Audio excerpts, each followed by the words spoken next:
Assalamualaikum warahmatullahi wabarakatuh. Salam sejahtera, teman-teman. Insyaallah marilah kita lanjutkan kembali bagaimana kisah bocah sakti Buke Xiansu karya Bapak Ko Ping Ho jilid yang ketiga. Semoga berkenan teman-teman.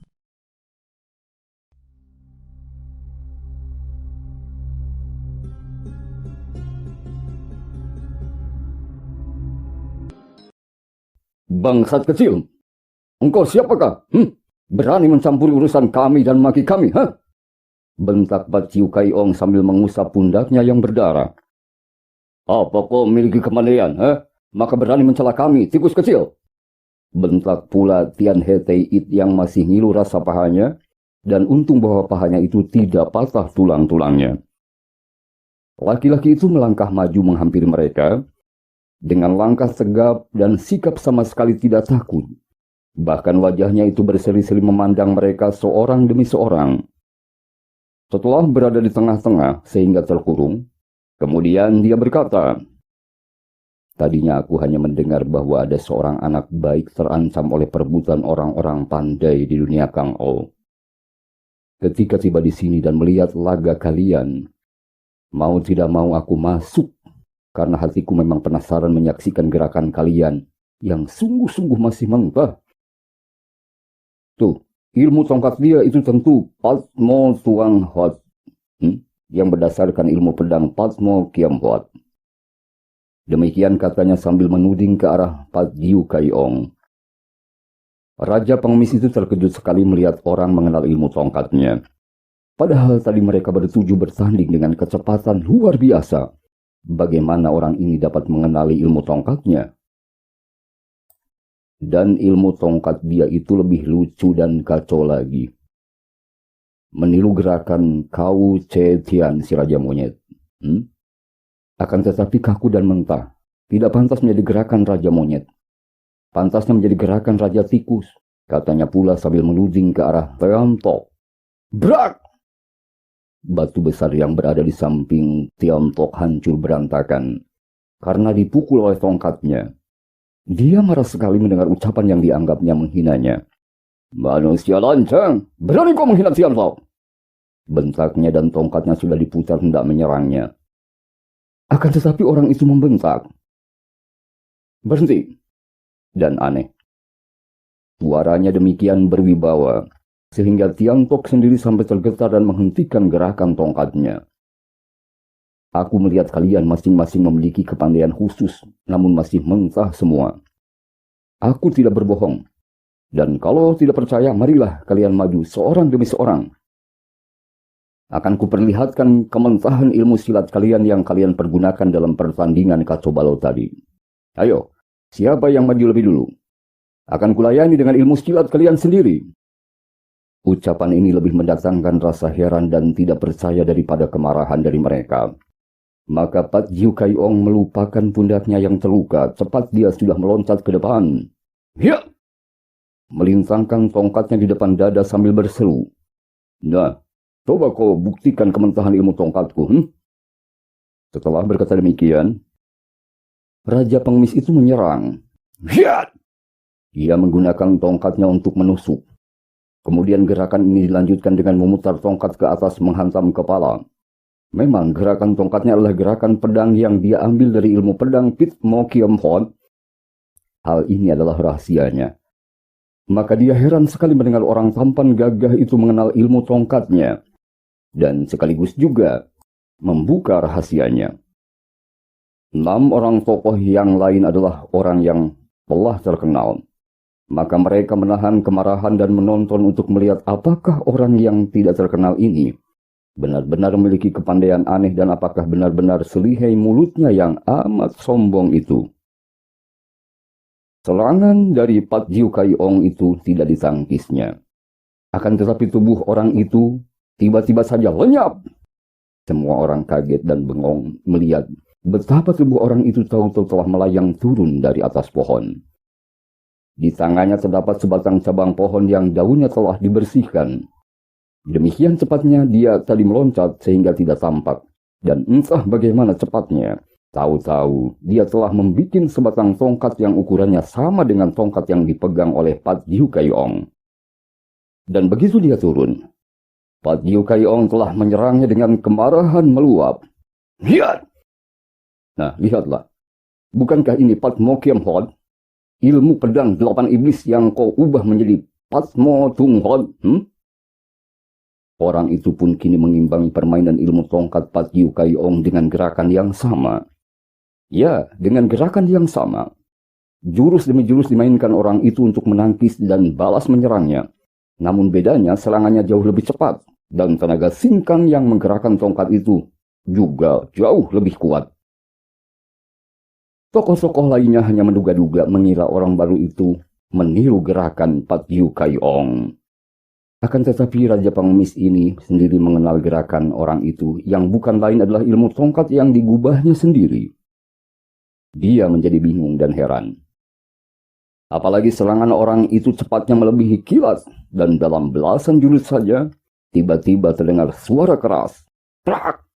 Tongkat di tangan Pat Yiu Kai Ong patah dan si Raja Pengemis itu sendiri terpelanting. Mukanya pucat sekali karena tadi ujung tongkat lawan telah menyambar dahinya tepat di antara mata dan kalau dikehendakinya tentu dia telah tewas. Akan tetapi orang aneh itu hanya mengguratnya saja sehingga kulit di bagian itu robek dan berdarah. Tahulah dia bahwa ia telah berhadapan dengan seorang yang memiliki ilmu kepandaian yang jauh melampauinya. Ia sadar pula bahwa nyawanya sudah diampuni, maka tanpa banyak cakap lagi, dia lalu mundur teratur dan berdiri dengan muka pucat dan mulut berbisik. Aku mengaku kalah. Tentu saja hal ini mengejutkan 6 orang tokoh yang lainnya. Mereka tadi dalam pertandingan kacau balau telah beradu senjata dengan si Raja Pengemis. Mereka maklum bahwa selain ilmu tongkatnya amat lihai, juga tongkat itu sendiri merupakan senjata pusaka yang kuat menangkis senjata tajam. Di samping tenaga singkang si kakek Jembel yang amat kuat. Namun dalam belasan jurus saja kakek Jembel itu mengaku kalah. Tongkatnya patah dan di antara alisnya terluka. Sedangkan tadinya mereka mengira bahwa orang yang baru datang itu hanyalah meniru-niru ilmu silat Pat Yiu Kai Ong. Si Jembel tua bangka memang tolol. Tiba-tiba Tian He Tei It Chiang Ha meloncat ke depan. Hiat! Tongkatnya melintang di tangan kanannya, sedangkan tangan kirinya dikepal. Tangan kiri yang mengandung tenaga mukjizat dan terkenal dengan sebutan Kang Jiu atau lengan baja yang kuat menangkis senjata tajam. Teman budiman, orang itu tersenyum sabar. Jadi tadi adalah Pat Yiu Kai Ong, ketua Pat Yiu Kai Pang yang terkenal. Heran, ilmunya masih serendah itu sudah berani malam melintang di Heng San. Dan kau ini siapakah? Ginkangmu cukup lumayan, akan tapi permainan tombakmu belum patut disebut Shinjio atau tombak sakti. Dan pukulan itu, tentulah yang dinamakan lengan baja ya. Sayangnya tidak cocok dengan sebutannya. Karena terlalu lemah. Terlalu lemah. Muka Chiang Ha menjadi merah sekali saking marahnya.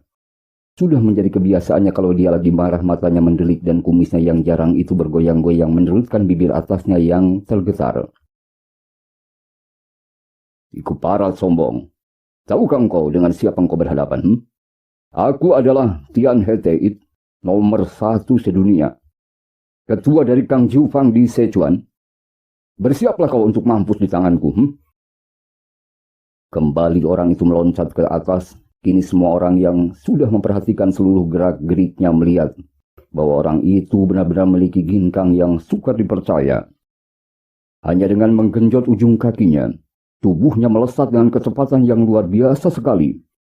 Lalu lenyap ke dalam pohon besar, dan tak lama kemudian sudah melayang turun, membawa sebatang cabang yang panjangnya sama dengan tombak di tangan Chiang Ham. Bahkan ujungnya juga sudah diruncingkan, entah bagaimana caranya. Nah, coba mainkan ilmu tombakmu dan pukulan lengan bajamu yang masih mentah itu, katanya sambil tersenyum. Tian He Tei et Chiang Ham bukan main marahnya. Sambil mengeluarkan gerengan keras, dia menerjang. Hiat! Tombaknya bergerak dahsyat sehingga mata tombak berubah menjadi belasan banyaknya. Semua mata tombak itu seolah-olah menyerang bagian-bagian tertentu dari lawannya. Namun orang itu pun menggerakkan tombak cabang pohon dengan gerakan yang sama pula. Bahkan mata tombaknya berubah menjadi 20 lebih membentuk bayangan tombak yang menyilaukan mata. Maka terjadilah pertandingan tombak yang amat aneh karena gerakan mereka sama. Dapat dibayangkan betapa kagetnya hati Tian Hetei Cham Ham. Ilmu tombak itu adalah ciptaannya sendiri dan selama ini belum pernah diajarkan kepada siapapun juga. Merupakan kepandaian khasnya yang ampuh.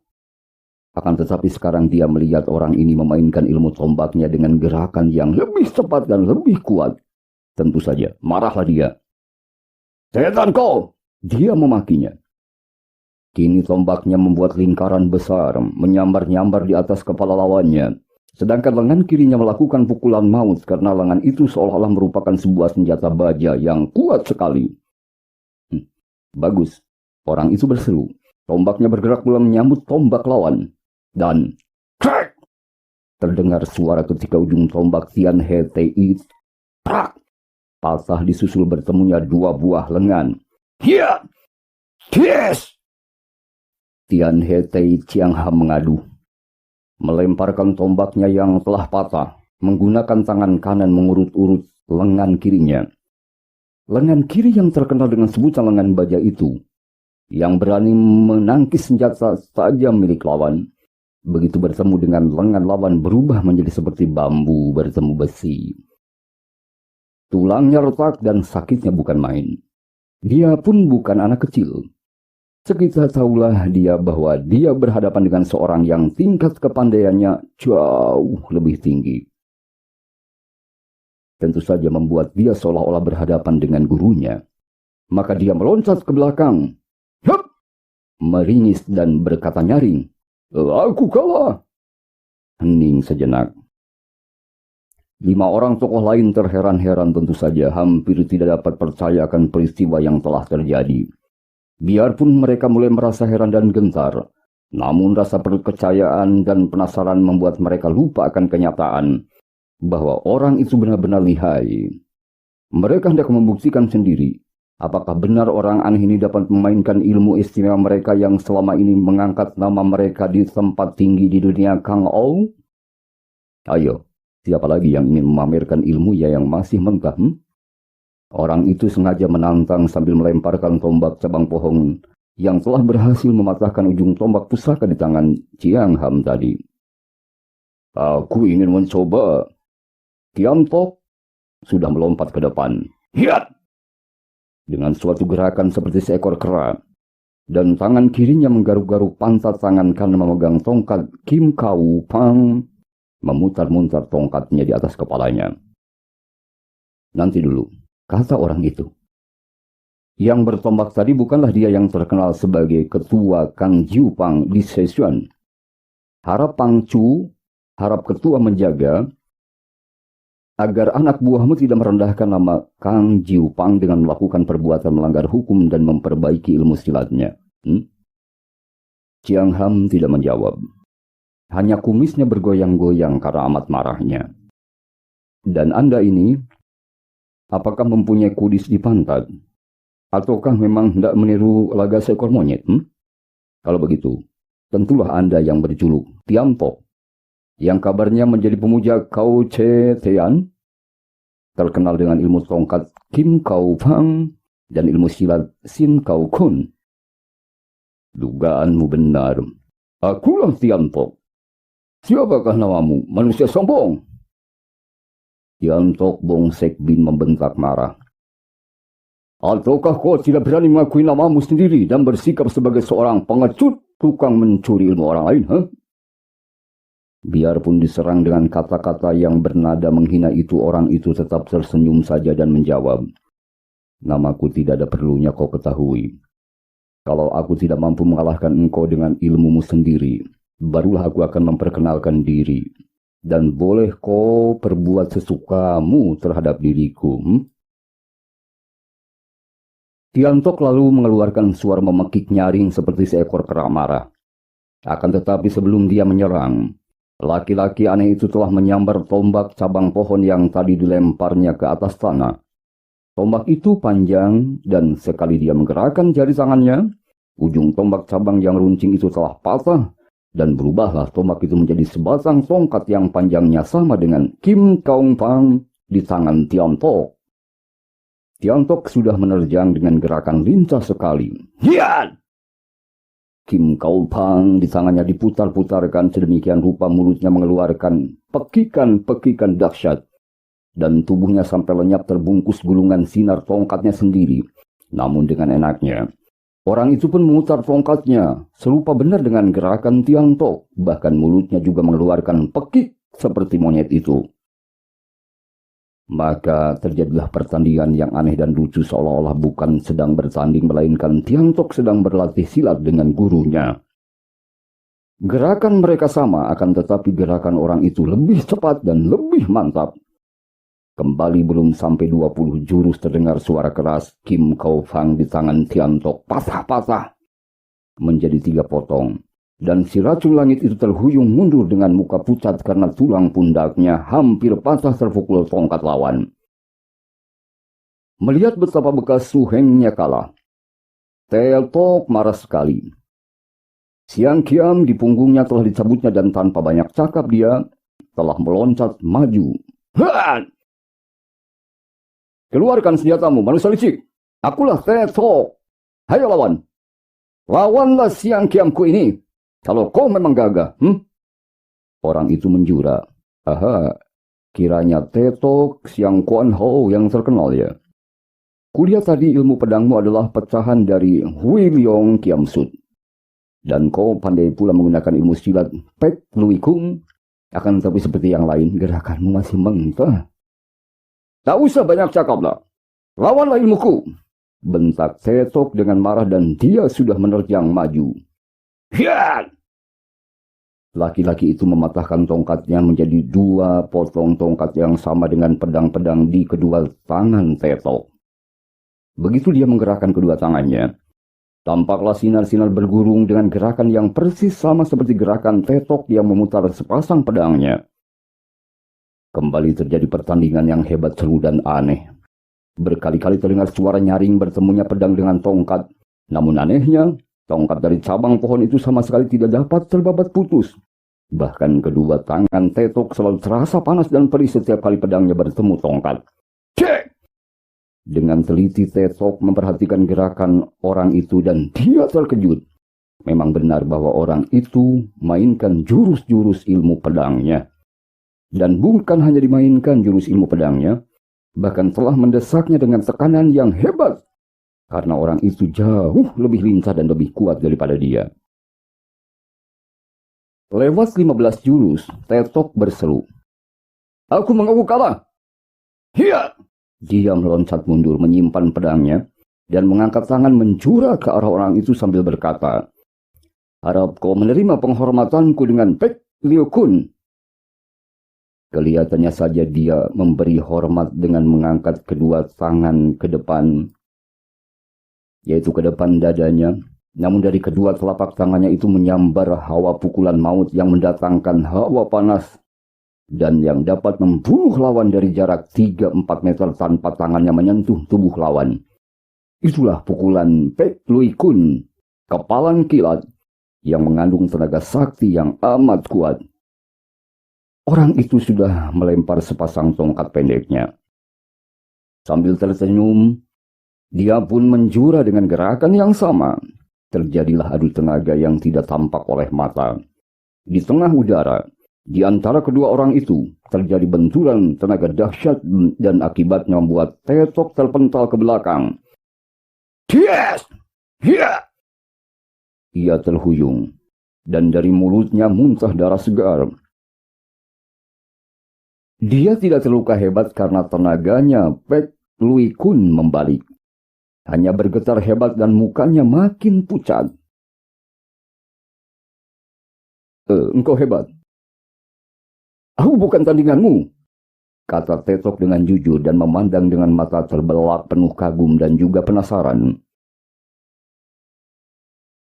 Weh, engkau luar biasa sekali dan aku amat kagum kepadamu, sahabat. Jin Xiao Xiu Chai berkata sambil melangkah maju. Aku tahu bahwa agaknya aku pun bukan tandinganmu. Akan tapi hatiku penasaran juga sebelum melihat engkau mainkan ilmu-ilmuku yang tentu kau anggap masih mentah pula ya. Aku adalah Qin Xiao Xiu Chai dari Bengsan. Senjataku adalah suling dan pensil bulu. Entah kau bisa memainkannya atau tidak ya. Jin Xiao Xin Chai, sudah lama aku mendengar namamu yang terkenal. Jangan khawatir, aku tentu saja dapat mainkan ilmumu. Dengan ranting pendek ini nih, aku meniru sulingmu dan aku pun memiliki sebatang pensil bulu. Orang itu mengungut sebatang ranting yang panjangnya sama dengan suling perak di tangan Jin Xiao Xiu Chai. Dia juga mencabut keluar pensil bulu yang tadi dia pergunakan untuk mencoret-coret ketika 7 orang tokoh sakti itu sedang saling bertempur. Akan tetapi kalau pensil bulu di tangan Jin Xiao Xiu Chai adalah pensil yang dibuat khas, bukan hanya untuk menulis akan tetapi juga dipergunakan sebagai senjata, sehingga gagangnya terbuat dari baja tulen. Adalah pensil di tangan orang itu hanyalah sebatang pensil biasa saja, teman budiman.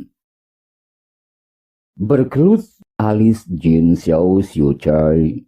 Orang itu dianggapnya terlalu memandang rendah kepadanya. Akan tapi karena orang itu tersenyum-senyum dan meniru menggerak-gerakkan pensil dan suling di tangannya, dia lalu berkata, apa boleh buat? Engkau sudah memperoleh kemenangan. Kalau kau kalah, orang akan menyalahkan aku yang menggunakan senjata lebih kuat. Kalau aku yang kalah, engkau akan menjadi makin terkenal. Sungguh pun kami belum tahu siapa kau. Nah, mulailah. Xiu Chai ini cerdik, dan dia sengaja menantang agar lawannya bergerak lebih dahulu.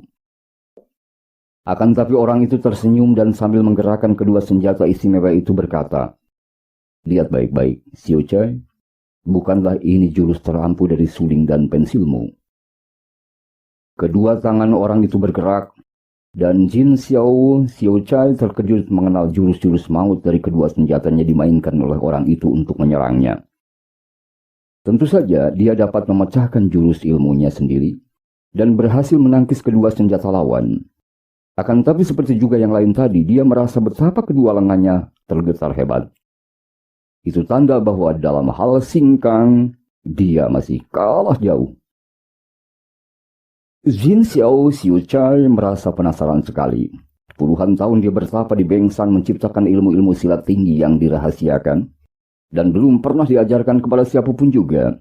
Bagaimana mungkin sekarang telah dicuri oleh orang ini tanpa dia mengetahuinya? Dia melawan mati-matian, mengeluarkan jurus-jurus paling ampuh dari kedua senjatanya, namun karena kalah tenaga, setiap kali tertangkis, dia terhuyung. Seperti juga yang lainnya, dia tidak mampu bertahan lebih dari 20 jurus. Terdengar suara keras, "Krak!" Dan kedua senjata itu, suling dan pensil, patah-patah ketika bertemu dengan senjata lawan yang sangat sederhana itu. "Hiya!" Dia meloncat mundur ke belakang, mencurah dan berkata, "Kepandaian Tai Hiap, pendekar besar, memang amat hebat. Aku yang bodoh mengaku kalah." Orang itu tersenyum dan memuji. Tidak percuma julukan Jin Xiao Xiu Chai, karena memang hebat kepandaianmu.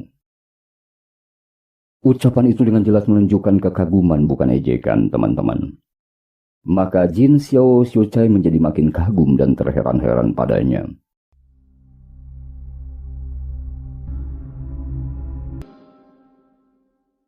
Sekarang tiba giliran Pinto untuk kau kalahkan, sahabat yang gagah. Akan tetapi karena sepasang senjata Pinto adalah Hultim dan kipas, yang tentu saja tidak dapat kau tiru ya. Bagaimana kalau kita bertanding dengan tangan kosong saja? Hendak kulihat apakah kau mampu mengalahkan Pinto dengan ilmu silat tangan kosong Pinto sendiri? Orang itu masih tersenyum. Akan tetapi diam-diam ia terkejut. Tak disangkanya Tosu ini amatlah cerdik. Dia belum pernah melihat Tosu ini memainkan ilmu silat tangan kosong. Bagaimana dia akan dapat menirunya? Akan tetapi dengan tenang dia menjawab, Tentu saja saya akan melayani kehendak Totiang. Akan tetapi sebelum bertanding, saya harap Totiang tidak keberatan untuk memperkenalkan nama dulu. Sian Chai, Anda licik sobat. Semua orang hendak dikenal namanya, akan tetapi engkau sendiri menyembunyikan nama.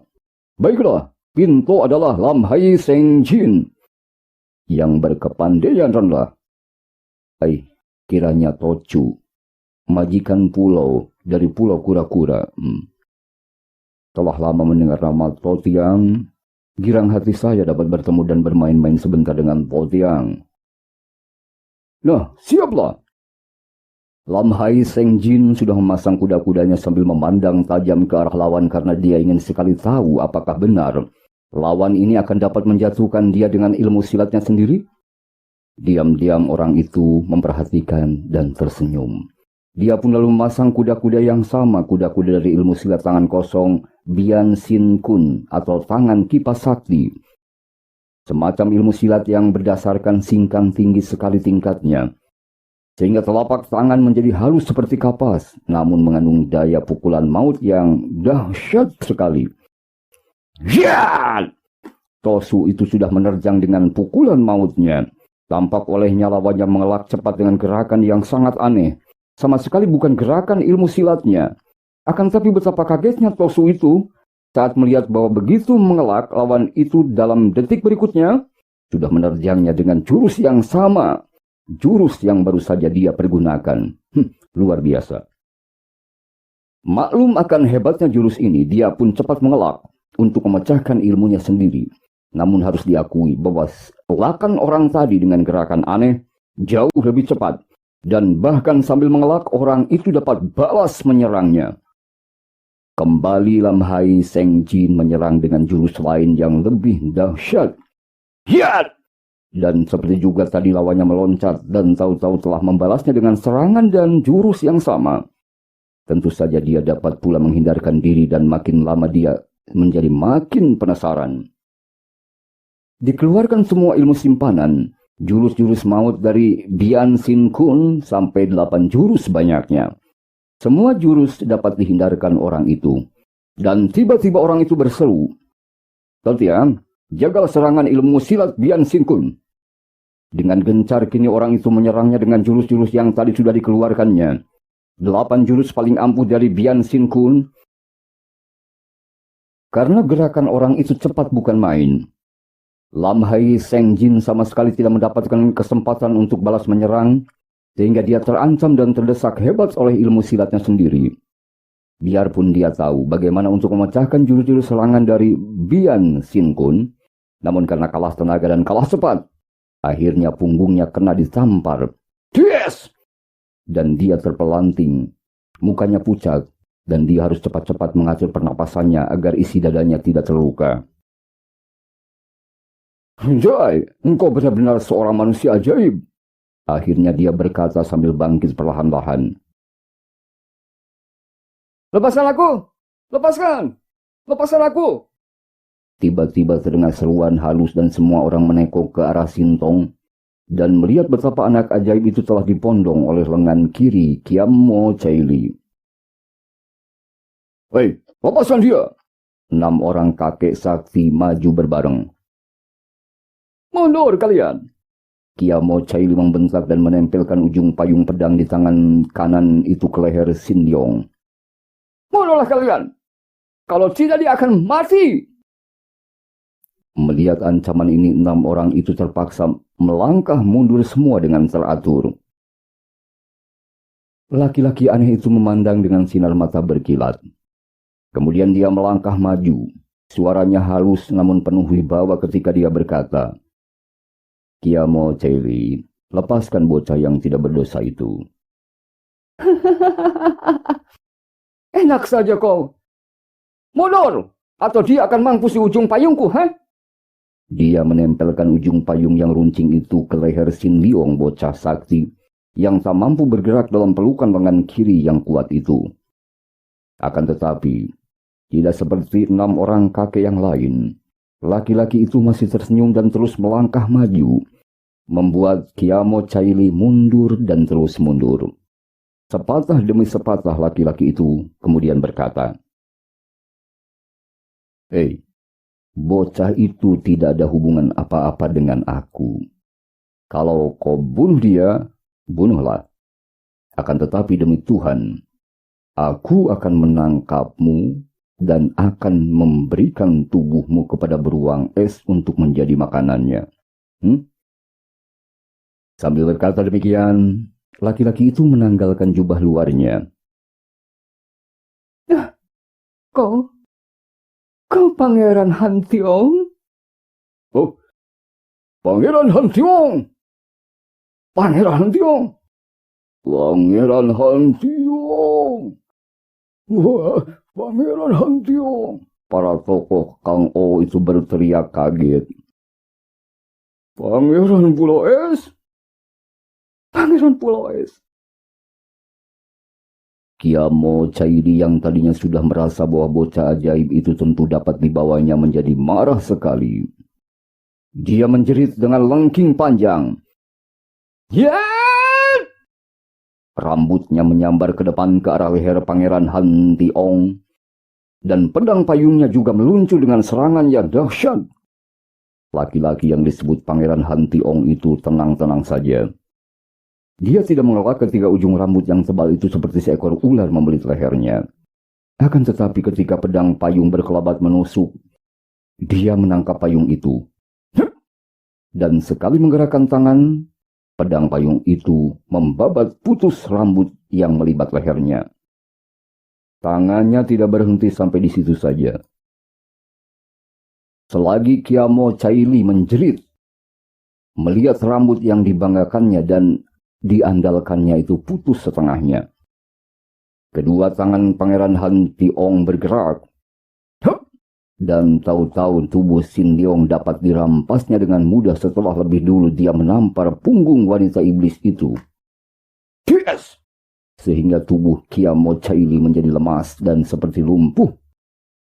Dengan Sin Leong dalam pondongan lengan kirinya, kini Pangeran Han Tiong membalik dan menghadapi 7 orang itu. Ia tidak memperdulikan Kiamo Caili yang mengeluh dan merangkak bangun. Saudara-saudara, apakah masih ada di antara kalian yang hendak mengganggu anak ini? Sekali ini aku tentu tidak akan bersikap halus lagi, saudara-saudara. "Sianjai, Lam Hai Sian Jin menjura. Harap Ong Ya maafkan Pinto yang tidak mengenal Ong Ya sehingga bersikap kurang ajar." "Wah, maafkan aku, Pangeran. Maafkan saya." "Maafkan aku." 6 orang kakek itu menggumam minta maaf kepada Pangeran Han Tiong. Hanya Kiamo Caili saja yang tidak minta maaf. Bahkan wanita ini berkata, "Pangeran Han Tiong, kau tunggu saja. Kiamo Caili tidak bisa membiarkan orang menghina tanpa membalas dendam." "Terserah kepadamu. Aku selalu berada di Pulau Es. Nah, pergilah kalian. Orang-orang tua yang tak tahu diri. Tega mengganggu seorang bocah. Pergilah kalian." Teman budiman. Dan dengan kepala menunduk, 7 orang tokoh Kang O yang namanya terkenal di dunia persilatan itu meninggalkan hutan seribu bunga. Karena mereka mempergunakan kepandaiannya, maka hanya nampak bayangan-bayangan mereka berkelebat dan sebentar saja sudah lenyap dari tempat itu. Berbahaya. Han Tiong melepaskan Sin Leong dan menghela napas panjang sambil memandang ke arah bocah itu yang sudah berlutut di depannya.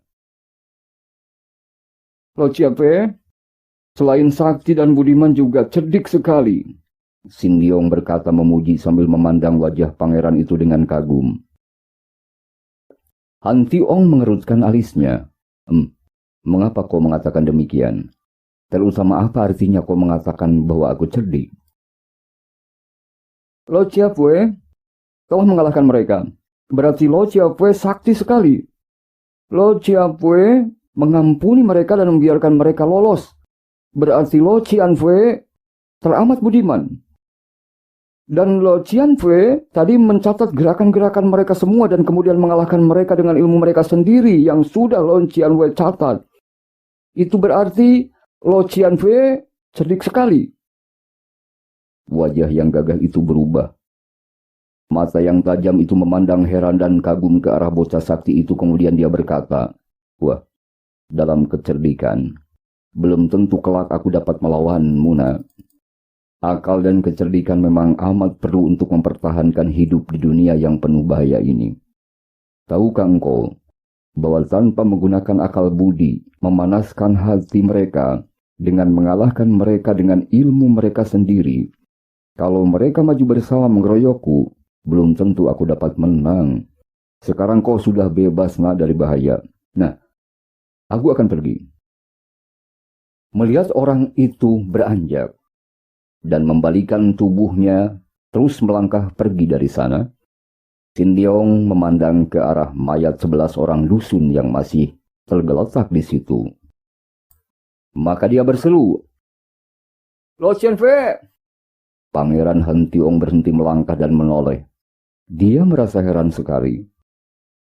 Tidak biasa baginya untuk menaati perintah orang kecuali suara ayahnya, raja ketiga dari Pulau Es. Akan tetapi ada sesuatu dalam suara bocah itu yang membuat dia mau tidak mau menghentikan langkah-langkahnya. Pangeran Han Tiong lalu menoleh dan bertanya kepada bocah sakti itu, "Ada apa lagi?"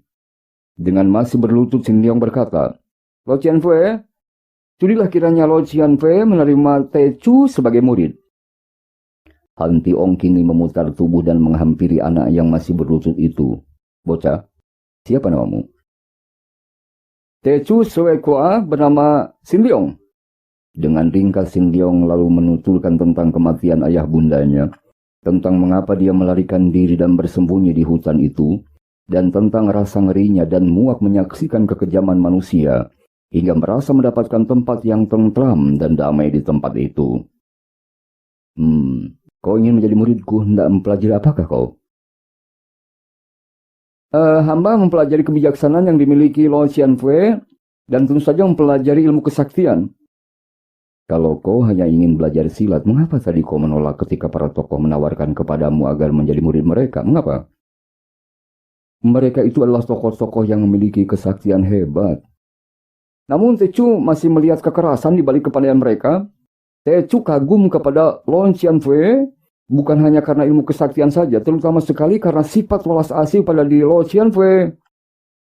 Tapi kau hendak belajar silat. Mau kau pakai apa silat itu? Bukankah kau lebih dibutuhkan dan berguna berada di sini bagi penduduk sekitar Jenghuanshan? Maaf Lo Cianfei, tidak ada seujung rambut pun hati Tecu untuk pergunakan ilmu kesaktian dalam tindakan kekerasan. Dan tidak tepat pula kalau kepandaian Tecu di sini berguna bagi para penduduk. Buktinya, Tecu hanya bisa mengobati orang sakit, itu pun kalau kebetulan berjodoh. Sedangkan 11 orang ini tertimpa bahaya maut sampai mati tanpa Tecu dapat mencegahnya sama sekali. Nah, andai kata Tecu memiliki kepandaian seperti Lo Cianfei, apakah 11 orang ini akan tewas secara demikian menyedihkan? Tecu kini melihat bahwa menolong orang tidak hanya mengandalkan ilmu pengobatan saja, juga untuk menyelamatkan sama manusia dari tindakan orang kuat yang jahat diperlukan kepandaian, Tecu. Mohon Lo Cianfei sudi memenuhi permintaan Tecu." "Aku adalah seorang penghuni Pulau Esna. Hidup di sana tidaklah mudah dan enak. Tidak seperti di sini. Kau akan mengalami kesukaran di sana, bahkan menderita di tempat yang dingin itu, Nak."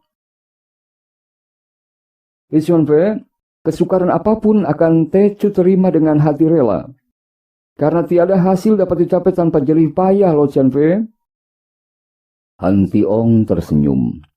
Memang dia sudah tertarik sekali melihat bocah yang dijuluki Sintong ini. Bocah ini sama sekali tidak mengkhawatirkan dirinya sendiri, melainkan untuk keselamatan orang lain yang lemah. Selain itu, pandang matanya yang tajam dapat melihat bahwa bocah itu memang benar-benar bocah ajaib. Memiliki ketajaman otak dan pandangan yang luar biasa. Dan yang paling mengagumkan, bocah ini juga memiliki darah dan tulang bersih. Bakatnya malah jauh lebih besar daripada dia sendiri.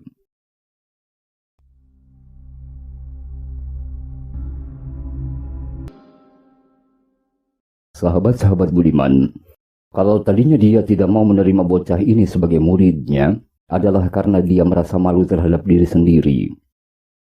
Kalau dia mengambil anak itu sebagai murid, lalu apa bedanya antara dia dengan 7 orang yang dihalonya pergi tadi? Akan tetapi memang ada bedanya sekarang ini, setelah Sin Leong sendiri yang mengajukan permohonan agar diterima menjadi muridnya. Kalau memang sudah bulat kehendakmu menjadi muridku, baiklah. Baiklah Sin Leong, mari kau ikut bersamaku. Akan tetapi jangan menyesal kelak. Ayo! Han Tiong kembali membalikan tubuhnya dan hendak melangkah pergi. So, nanti dulu. Pangeran itu mengerutkan alisnya. Lagi-lagi dia mendengar pengaruh yang luar biasa di balik suara anak itu yang memaksanya menoleh. Dengan suara kesal dia berkata, "Mau apa lagi?" "Maaf suhu, Tecu mana bisa meninggalkan 11 buah mayat itu di sini begini saja." "Habis apa maumu?" "Tecu harus mengubur mereka lebih dulu dan baru kita boleh pergi." "Kalau aku melarangmu bagaimana?" "Tecu tidak percaya bahwa Su akan sekejam itu pada mereka. Tecu yakin akan kebaikan budi Suhu. Akan tapi andai kata Suhu benar melarang Tecu, terpaksa Tecu akan membangkang dan tetap akan mengubur mayat-mayat ini." Sepasang mata pangeran itu terbelat penuh keheranan. Anak berusia 7 tahunan sudah berani memiliki pendirian seperti batu karang kokohnya. "Murid macam apa kau? Murid macam apa kau ini? Belum apa-apa sudah siap membangkang terhadap gurunya." "Tecu menjadi murid bukan membuta, dan Tecu ingin mempelajari ilmu yang baik.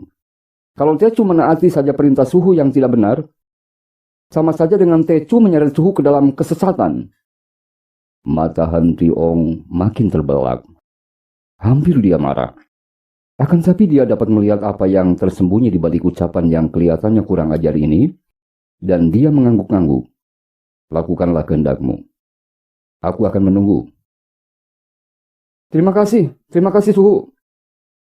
Tecu memang tahu bahwa Suhu seorang sakti yang budiman." Demikian kata anak itu. Dengan wajah berseri Sin Leong kemudian menggali lubang.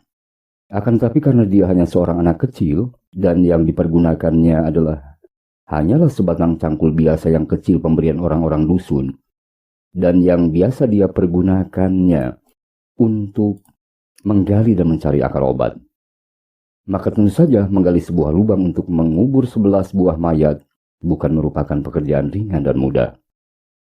Mula-mula Han Tiong duduk di bawah pohon dan melirik ke arah muridnya yang bekerja keras itu. Disangkanya bahwa tentu bocah itu akan kelelahan dan akan beristirahat. Akan tetapi dia kecelek. Sin Leong bekerja terus biarpun kaki tangannya sudah pegal-pegal semua. Dan keringat membasahi seluruh tubuhnya, menetes dari dahinya dan kadang-kadang diusapnya dengan lengan bajunya. Akan tapi dia tidak pernah berhenti bekerja. Sudah setengah hari mencangkul baru dapat membuat lubang yang hanya cukup untuk 2 buah mayat saja. Kalau dilanjutkan agaknya untuk dapat menggali lubang yang cukup untuk semua mayat, ia harus bekerja selama 2 hari 2 malam atau lebih. Hatinya lembut, tapi kemauannya keras. Benar-benar bocah ajaib. Han Tiong mengomel sendiri dan dia lalu bangkit. Dirampasnya cangkul dari tangan muridnya, dan tanpa berkata apa-apa lagi dia lalu mencangkul.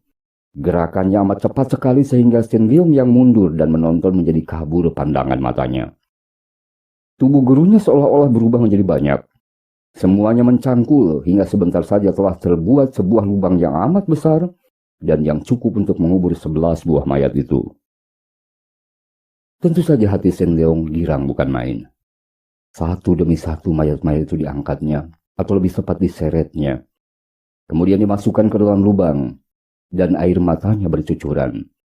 Han Tiong membantu muridnya menguruk atau menutup lubang itu, sehingga di tempat itu, di depan gua tempat tinggal Sin Leong, terdapat sebuah kuburan yang besar sekali.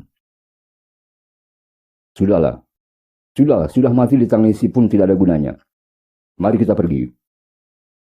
Sin Leong merasa lengannya dipegang oleh gurunya, dan di lain saat dia harus memejamkan mata karena tubuhnya telah terbang dengan amat cepatnya meninggalkan gunung Jenghuasan entah kemana.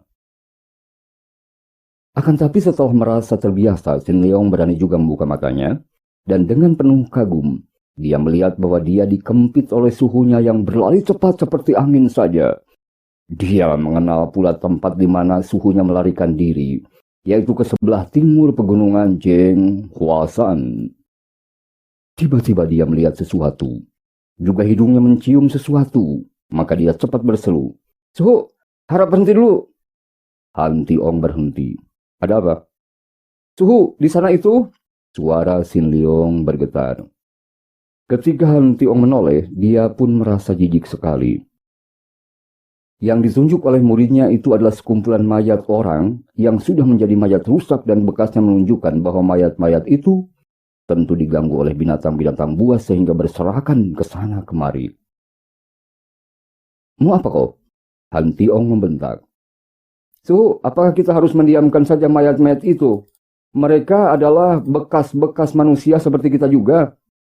Kasihan kalau tidak diurus, Suhu. Wah, kau memang gatal-gatal tangan. Nah, hendak kulihat apa yang akan kau lakukan terhadap mereka. Han Tiong menurunkan Sin Leong, dan dia sendiri lalu duduk di atas sebuah batu di tempat yang agak jauh. Dia sungguh ingin tahu apa yang akan dilakukan muridnya itu terhadap mayat-mayat yang sudah demikian membusuk. Bahkan dari tempat dia duduk pun tercium baunya yang hampir membuatnya muntah. Dengan langkah-langkah lebar, Sin Leong menghampiri mayat-mayat itu, sedikit pun tidak kelihatan jijik atau segan. Kemudian diikuti pandang mata Han Tiong yang terheran-heran. Bocah itu mulai menggali tanah dengan hanya menggunakan sebatang pisau kecil, pisau yang biasanya dipergunakan untuk memotong-motong daun dan akar, dan yang agaknya tidak pernah terpisah dari saku bajunya. Anak itu hendak menggali lubang untuk mengubur 12 buah mayat busuk itu hanya dengan menggunakan sebatang pisau kecil. Hampir saja Han Tiong tertawa tergelak-gelak saking geli hatinya, juga saking girangnya mendapat kenyataan bahwa muridnya itu benar-benar seorang bocah ajaib yang mempunyai kepribadian luhur dan wajar tanpa dibuat-buat. Dengan kagum, dia meloncat bangun. Yuk! Kemudian menghampiri Sin Leong yang telah menggali lubang beberapa sentimeter dalamnya. Cukup, Sin Leong. Lubang itu sudah lebih dari cukup untuk mengubur mereka. Cukup untuk mengubur mereka, Sin Leong. Mana mungkin, Suhu? Kau masih meragukan kelebihan suhumu? Lihat baik-baik. Han Tiong lalu mengeluarkan sebuah botol dari saku jubahnya. Dengan ujung sepatunya, ia mencongkel mayat-mayat itu menjadi setumpukan barang busuk. Lalu dia menuangkan benda cair berwarna kuning dari dalam botol ke atas tumpukan mayat. Tampak uap mengepul, dan tumpukan mayat itu mencair. Dalam sekejap mata saja lenyaplah tumpukan mayat itu karena semua berikut tulang-tulangnya telah mencair dan cairan itu mengalir ke dalam lubang yang tadi digali oleh Sin Leong. Benar saja, cairan itu memasuki lubang dan meresap ke tanah. Tentu saja lubang itu sudah lebih dari cukup untuk menampung cairan itu. Dengan mata terbelalak penuh kagum, Sin Leong lalu menguruk lagi lubang itu dan berlutut di depan kaki suhunya. Sahabat budiman, Sin Leong kemudian berkata kepada suhunya, Suhu, terima kasih Suhu atas bantuan Suhu. Suhu sungguh sakti dan budiman. Muka Han Tiong menjadi merah dan dia mengeluarkan seruan itu untuk menutupi rasa malunya. Mana bisa dia disebut budiman kalau mengubur mayat-mayat itu bukan terjadi atas kehendaknya, melainkan dia dipaksa dalam tanda kutip oleh muridnya. Kalau aku tidak salah, Sin Leong, iya, kalau aku tidak salah lihat, mereka ini adalah pendekar-pendekar gagah. Sungguh kematian yang menyedihkan. Dan entah siapa yang dapat membunuh mereka. Mereka kelihatan bukan orang-orang sembarangan yang mudah dibunuh. Mari kita pergi, Sin Leong. Kembali murid itu dikempitnya, dan Pangeran Sakti itu menggunakan ilmu berlari cepat seperti tadi. Ya! Mereka melanjutkan perjalanan ke timur menuruni pegunungan Jeng Huasan. Tak berapa lama kemudian kembali Sin Leong yang dikempit, berseru. Suhu, harap berhenti dulu, Suhu. Han Tiong menjadi gemas. Akan tetapi dia berhenti juga menurunkan bocah itu dari kempitan di bawah ketiaknya. Mau apa lagi kau? Awas, kalau tidak penting sekali, aku akan marah. Suhu, lihat di sana itu. Tidak patutlah kita menolong orang yang sengsara itu. Siapa tahu dia juga sudah mati di sana. Dan tanpa menanti jawaban suhunya, Sin Leong sudah lari menghampiri sesosok tubuh yang menggeletak di bawah pohon tak jauh dari situ. Tubuh itu tidak bergerak-gerak, akan tetapi dari tempat ia berdiri, Han Tiong mengerti bahwa orang itu belum tewas. Agaknya pingsan atau tertidur saja. Dia tersenyum dan melihat muridnya sudah menjatuhkan diri, berlutut di depan orang itu. Betapa kagetnya ketika dia mendengar teriakan muridnya. Suhu! Dia seorang wanita, Suhu! Han Tiong terheran-heran. Hiat! Dia lalu meloncat ke arah muridnya dan dia melihat betapa tiba-tiba orang yang disangkanya pingsan itu sudah meloncat bangun. Dan langsung memukul kepala Sin Leong dengan kekuatan dahsyat. Wut! Plak! Aduh! Wanita bermuka kotor yang matanya merah dan rambutnya awut-awutan itu menjerit ketika pukulan tertangkis oleh lengan Han Tiong yang amat kuat. Dia terhuyung ke belakang. Sejenak memandang Han Tiong dan Sin Leong, kemudian menangis terseduh-seduh dan bergulingan di atas tanah, menangis seperti seorang anak kecil. Jangan, jangan, lepaskan aku, lepaskan, jangan bunuh mereka.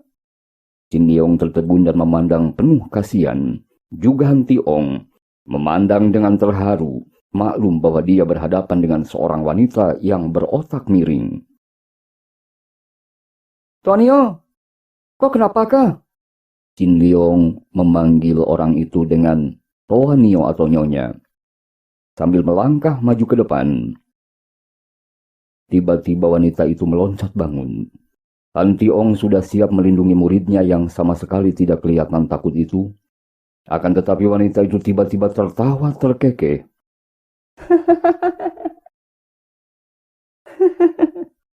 Aneh sekali. Ketika wanita itu tertawa, Han Tiong melihat wajah yang amat cantik manis. Wanita itu adalah seorang gadis muda yang amat cantik. Akan tetapi yang entah mengapa telah menjadi gila. Pakaian yang dipakainya adalah pakaian pria yang terlalu besar. Rambutnya yang hitam panjang itu riap-riapan tidak diurus. Mukanya kotor terkena debu dan air mata. Matanya merah dan membengkak. Kubunuh engkau, Pat Giokong. Kubunuh kau. Aku bersumpah akan membunuhmu untuk membalas kematian 12 orang suhengku. Kemudian dia menangis lagi terseduh. Capsa Sin Hiap. Dari Butong Pai habis terbasmi. Han Tiong terkejut dan teringatlah dia akan nama 13 orang pendekar Butong Pai yang amat terkenal sebagai 13 orang pendekar gagah perkasa pembela keadilan dan kebenaran. Teringat pula bahwa mereka terdiri dari 12 pria dan seorang wanita, kalau tidak salah, saudara termuda. Nona, apakah engkau orang termuda dari Capsa Sin Hiap dari Butong Pai? Tanyanya sambil melangkah maju menghampiri wanita gila itu. Jangan sentuh aku. Manusia terkutuk, jangan sentuh aku. Dan tiba-tiba wanita itu menyerang dengan hebatnya. Han Tiong menangkis dan menotoknya. Robohlah wanita itu. Roboh dalam keadaan lemas tak dapat bergerak lagi. Suhu, mengapa? Sin Leong bertanya penasaran pada suhunya. Bodoh. Kalau dia tidak kucocok, Sin Leong, tentu dia akan mengamuk terus. Coba kau periksa dia. Apakah kau bisa mengobatinya? Sin Leong berlutut dan melihat wanita itu hanya melotot tanpa mampu bergerak-gerak. Setelah memeriksa sebentar, dia menarik napas panjang. Suhu, dia terkena pukulan batin yang amat berat, Suhu. Membuat dia menjadi begini, berubah ingatannya. Kalau kita berada di Jeng Hosan, kiranya dapat Tecu mencarikan daun penenang untuk mengobatinya, Suhu. Kau lihat gurumu mencoba untuk mengobatinya. Han Tiong mengeluarkan sebatang jarum emas dari sakunya. Setelah membersihkan ujungnya, dia lalu menghampiri wanita itu dan memasukkan jarum emasnya di 3 tempat. di tengkuk kanan, kiri, dan ubun-ubun. Sin Leong memandang dengan mata terbelah kaget. Dia sudah mendengar dari ayahnya tentang kepandaian orang mengobati dengan tusukan jarum. Akan tetapi sekarang dia menyaksikannya. Wanita itu hanya mengeluh, lalu tertidur dengan pernapasan yang panjang dan tenang. Ketika mencabut jarum dan menyimpannya, gurunya berkata, "Sin Leong, coba aku periksa lagi matanya. Apakah sudah ada perubahan?" Sin Leong membuka pelupuk mata dan melihat bahwa mata wanita itu yang tadinya mengeluarkan sinar aneh yang liar, kini telah normal kembali. Dia cepat menjatuhkan dirinya berlutut di depan suhunya. "Suhu, Tecu seperti buta, Suhu. Tecu tidak tahu bahwa Suhu adalah seorang ahli pengobatan pula." Dalam hal mengenal tumbuhan obat, mana mampu aku menandingimu, Sin Leong? Akan tapi aku mempunyai kepandaian menusuk jarum. Kepandaian turunan yang tentu kelak akan kuajarkan kepadamu. Suhu, Tecu mengajukan sebuah permohonan. Harap Suhu tidak keberatan. Apalagi, Sin Leong? Harap Suhu suka menolong wanita malang ini dan membiarkan dia ikut dengan kita. Kok gila? Suhu, dia belum sembuh benar, Suhu. Kalau dia dibiarkan di sini, lalu datang orang jahat, bagaimana, Suhu? Kau tidak usah khawatir. Dia adalah orang termuda dari Capsa Sian Hiap. Ilmu kepandaiannya tinggi. Siapa berani mengganggunya? Buktinya, Suhu, 12 orang suhenya tewas. Dan tentu mereka itu adalah mayat-mayat yang tadi kita kubur. Agaknya yang membunuh adalah Pat Jiu Kai Ong. Selain itu, kalau dia teringat akan peristiwa itu sebelum sembuh benar, tentu dia akan kumat gilanya. Dan apakah Suhu tega membiarkan dia seperti itu? Han Tiong memandang wajah wanita yang bukan lain adalah Te Kuazin. Dia terheran sendiri, mengapa wajah yang kotor dan rambut yang kusut itu mendatangkan rasa iba yang luar biasa di hatinya. Mengapa dia merasa tertarik dan ingin sekali menolong wanita muda ini? Apakah dia sudah ketularan watak muridnya? Ataukah apa? Dia tidak berani membayangkannya. Selama ini hanya istrinya seoranglah wanita yang menarik hatinya, yang membangkitkan gairahnya. Akan tetapi perempuan gila ini, entah mengapa telah membuat dia tertarik dan kasihan sekali. Sudahlah, Sin Leong, kau memang cerewet. Dan kalau tidak kuturuti tentu kau rewel terus, Sin Leong. Biar kita bawa bersama ke Pulau Es. Kita lihat bagaimana perkembangannya nanti. Ucapan terakhir ini seperti ditujukan kepada hatinya sendiri. Tecu tahu, Suhu adalah seorang yang budiman. Hati Pangeran Han Tiong menjadi mangkel. Ucapan muridnya itu seperti ejekan kepadanya karena dia mau menolong Dara ini sama sekali bukan karena dia budiman, melainkan karena dia kasihan. Dan terutama sekali tertarik hatinya. Dengan kasar dia mengempit tubuh wanita itu di bawah ketiak kanannya. Dan menyambar tubuh Sin Leong di bawah ketiak kirinya. Hiat! Kemudian pangeran yang sakti ini lari secepat terbang menuju ke pantai lautan.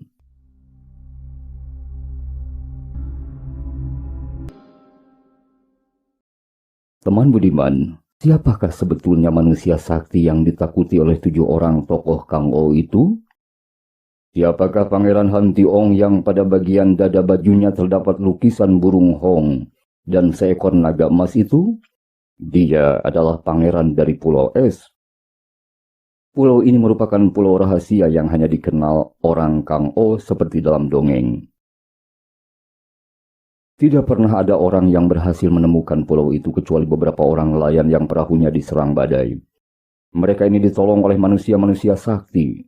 Manusia yang menjadi penghuni Pulau Es, sebuah pulau dari es di mana terdapat istana indah. Dan merupakan sebuah kerajaan kecil penuh dengan orang sakti. Setelah ditolong dan diselamatkan, dan berhasil kembali ke daratan, para nelayan inilah yang membuat cerita seperti dongeng itu sehingga nama sebutan Pulau Es terkenal di dunia persilatan. Kerajaan di Pulau Es itu dibangun oleh seorang pangeran ratusan tahun yang lalu. Seorang pangeran yang amat sakti, seorang pangeran yang dianggap memberontak karena berani menentang kehendak kaisar. dan pangeran ini bersama keluarganya menjadi pelarian. Dengan kesaktiannya, dia berhasil melarikan keluarganya ke pantai timur dan menggunakan sebuah perahu untuk mencari tempat baru. Tujuannya adalah ke Pulau Timur, di mana dahulu sudah banyak orang-orang pandai dari daratan yang melarikan diri dan menjadi buronan karena berani menentang pemerintah, yaitu Kepulauan Jepang. Akan tetapi dia tersesat jalan. Perahunya dilanda badai hebat, dan perahunya dibawa jauh ke utara sampai kemudian perahu itu mendarat di sebuah pulau, yaitu Pulau Es. Melihat pulau itu tersembunyi, baik sekali dijadikan tempat persembunyiannya. Dan di sekitar situ terdapat pulau-pulau lain yang tanahnya cukup subur. Maka pangeran pelarian ini mengambil suatu keputusan untuk menjadikan Pulau Es sebagai tempat tinggalnya.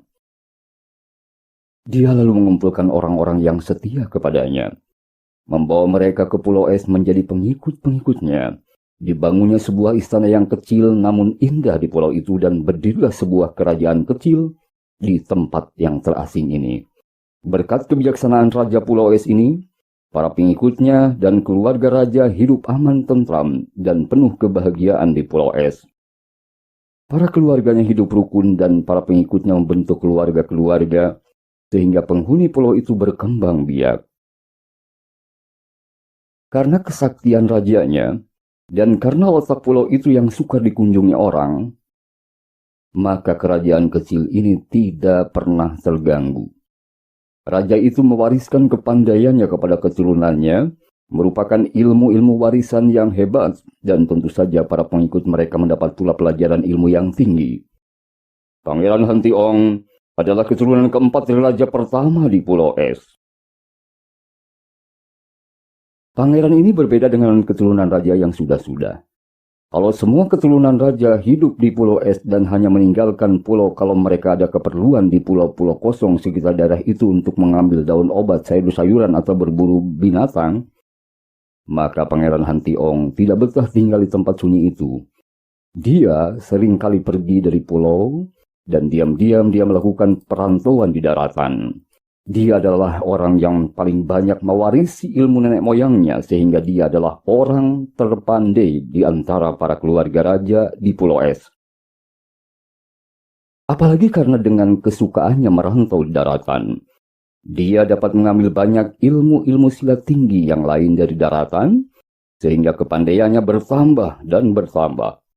Dan gara-gara perantauan pangeran inilah maka Pulau Es menjadi makin terkenal. Dan nama Pangeran Hantiong sendiri juga menggemparkan dunia persilatan. Sungguh pun dia jarang sekali memperkenalkan dirinya. Melihat bajunya yang terhias gambaran naga dan burung hong, itu saja sudah cukup bagi para tokoh Kang Ou untuk mengenal manusia sakti dari Pulau Es ini. Seperti peristiwa yang terjadi di hutan Seribu Bunga, ketika pangeran ini menghadapi 7 orang tokoh besar dunia Kang Ou. Para pangeran yang sudah-sudah selalu mengambil istri dari keluarga kerajaan sendiri, yaitu saudara-saudara misan mereka sendiri. Hal ini adalah untuk menjaga agar darah kerajaan tetap asli. Akan tetapi berbeda dengan semua kebiasaan para pangeran, Hantiong jatuh cinta kepada seorang dara putri penghuni Pulau Es biasa. Ia berkeras mengambil dara itu sebagai istrinya. Padahal biasanya, dara-dara yang berdarah biasa ini hanya diambil sebagai selir-selir oleh para pangeran dan raja. Akan tapi Pangeran Hantiong tidak mau mengambil selir dan hanya mempunyai seorang istri, yaitu anak nelayan yang menjadi pengikut keluarga raja, seorang dara biasa saja, namun yang sesungguhnya memiliki kecantikan yang mengatasi kecantikan para putri raja. Dari istri tercinta ini, Pangeran Hantiong mempunyai seorang putri yang pada waktu itu berusia 6 tahun. Seorang anak perempuan yang mungil, cantik, keras hati seperti ayahnya, dan gembira seperti ibunya. Anak ini diberi nama Han Swat Hong atau Angin Salju. Nama ini diambil oleh Pangeran Hantiong untuk menamakan putrinya, karena ketika putrinya terlahir, Pulau Es dilanda angin dan salju yang amat kuat. Pada pagi hari itu, Swat Hong, anak perempuan berusia 6 tahun, atau bahkan lebih, duduk bengong di tepi pantai. Dia sengaja memilih tempat sunyi yang agak tinggi ini untuk melihat jauh ke selatan. Dan hatinya penuh rindu terhadap ayahnya yang sudah pergi selama 3 bulan itu. Hongji! Hongji! Seseorang memanggil Hongji padanya yang artinya anak Hong. Swat Hong menoleh dan melihat bahwa yang memanggil tadi tiada lain adalah ibunya. Dia lalu meloncat bangun. Lari menghampiri ibunya, meloncat dan merangkul leher ibunya dan menangis. Ibunya tertawa. Hai anakku. Anakku yang biasanya periang dan suka tertawa, mengapa menangis, nak? Mengapa bulan yang berseri gembira menjadi suram? Awan hitam apakah yang menghalanginya? Ibu, kau kejam, Bu? Hah? Ibumu kejam, nak? Mungkin kalau sedang menyembelih ikan atau ayam. Akan tetapi ibumu tidak kejam terhadap manusia, nak? Memang watak Liu Bei, ibu anak itu atau istri Pangeran Han Tiong, adalah lincah gembira yang menurun pula kepada Swat Hong. Ibu kejam. Mengapa ibu tidak berduka? Apakah ibu tidak rindu pada ayah? Tiba-tiba muka wanita itu menjadi merah sekali dan tanpa terasa lagi 2 titik air mata meloncat turun ke atas pipinya. Melihat ini, Swat Hong melorot turun dan bertepuk-tepuk tangan. Ibu menangis ya? Ibu juga rindu kepada ayah kan? Ayo, ibu sangkal kalau beranilah. Memang begitukah watak anak-anak melihat orang lain berduka? Dia sendiri lupa akan kedukaannya dan merasa terhibur. Ibunya berlutut memeluk dan menciuminya, akan tetapi masih bercucuran air mata. Swat Hong yang tadinya berbalik menggoda ibunya yang dianggapnya rindu kepada ayahnya seperti juga dia tadi, kini menjadi terheran dan dia khawatir. Ibu, mengapa ibu berduka? Apa yang terjadi, Bu? Apakah diam-diam ibu begitu merindukan ayah dan menyembunyikannya saja? Liu Bei memaksa diri tersenyum dan menghapus air matanya. Ia mengangguk-angguk sebagai jawaban karena masih sukar baginya untuk mengeluarkan suara tanpa terisak menangis. Akan tetapi putrinya itu adalah seorang anak yang amat cerdik, maka tentu saja tidak dapat dibohonginya semudah itu. Ibu, ada apa, Bu? Harap ibu beritahu kepadaku. Siapa yang menyusahkan hati ibu? Akan kuhajar dia. Swat Hong mengepal kedua tinjunya yang kecil seolah-olah orang yang menyusahkan hati ibunya sudah berada di situ dan akan dihantamnya. Melihat sikap anaknya ini, hati Liu Bei terharu sekali dan ingin dia menangis lagi. Akan tetapi ditekannya perasaan harunya dan dia tertawa. Hongji, kalau ada yang kurang ajar kepada ibumu, apakah ibumu tidak dapat menghajarnya sendiri? Swat Hong tertawa. Memang, Bu, aku tahu bahwa kepandaian ibu juga hebat. Biarpun tidak sehebat ayah. Akan tapi tidak puas kalau aku tidak menghajar dengan kedua belah tanganku, Bu. Ya, kepada orang yang menyusahkan hati ibu itu, anakku yang baik. Untuk menekan harunya, Liu Bei mengangkat tubuh anaknya, dipeluk, diciuminya. Kemudian dia membentak. Terbanglah! Dan melempar tubuh anak itu ke atas. Swat Hong bersorak gembira. Itulah sebuah di antara permainan mereka. Dia senang sekali kalau dilempar ke udara oleh ibunya. Terutama kalau ayahnya yang melakukannya, karena lemparan ayahnya membuat tubuhnya terbang tinggi sekali. Namun kini lemparan ibunya cukup menggembirakan hatinya juga, karena biarpun ibunya tidak sekuat ayahnya, lemparannya cukup membuat tubuhnya melambung tinggi melewati puncak pohon. Ketika tubuhnya melayang turun, ibunya sudah siap menyambutnya. Akan tetapi dasar anak nakal, dia menggunakan kesempatan ini untuk berlatih. Dia cepat membalikan tubuh sehingga kedua kakinya di atas dan cepat dia menggunakan kedua tangannya untuk menyerang ibunya. Mencengkram ke arah ubun-ubun. Itulah jurus terakhir yang dilatihnya dari ayahnya yang seharusnya dilakukan dengan loncatan ke atas dan menyerang ubun-ubun kepala lawan. Akan tetapi teman budiman, kini dilakukannya ketika dia melayang turun. "Hai!" Dia berteriak untuk memperingatkan ibunya. Swat Hong menjerit sebelum menyerang. Dan tentu saja, Liu Bowe tidak perlu diperingatkan oleh anaknya. Semenjak menjadi istri Pangeran Han Tiong, wanita putri nelayan yang tentu saja seperti semua penghuni Pulau Es lainnya telah memiliki dasar ilmu silat tinggi, telah digembleng oleh suaminya dengan ilmu-ilmu simpanan yang tinggi, sehingga dia menjadi seorang yang sakti seperti semua keluarga kerajaan ini. Melihat kegembiraan putrinya, dia pun cepat mengelak. Dari samping dia menyambar kedua lengan anaknya, dan dengan bentakan nyaring kembali tubuh anaknya dilemparkan ke atas. Tubuh itu melayang tinggi, dan tiba-tiba dari atas Swat Hong berteriak girang. "Hei, ibu! Isu ayah datang, bu!" Mendengar ini, Liu Bowe cepat lari ke pinggir tebing tinggi dan memandang ke arah laut. Wajahnya berseri-seri, jantungnya berdebar karena penuh rasa rindu kepada sang suaminya. Benar saja, tampak sebuah perahu, dan dia mudah mengenal suaminya yang mendayung perahu itu dengan kekuatan dahsyat, sehingga perahu kecil meluncur seperti seekor ikan hiu yang marah. Akan tetapi, alis wanita itu berkerut ketika dia melihat dua orang lain di dalam perahu. Seorang wanita muda yang cantik jelita, dan hatinya terasa tidak enak. Dia tidak akan mengikat suaminya, dan sebagai seorang istri pangeran calon raja, tentu saja dia maklum bahwa suaminya berhak mengambil selir sebanyak-banyaknya.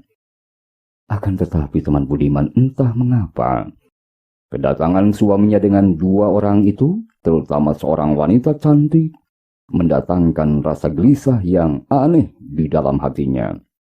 "Ibu, tolong dulu aku, Bu!" Demikian teriakan anaknya.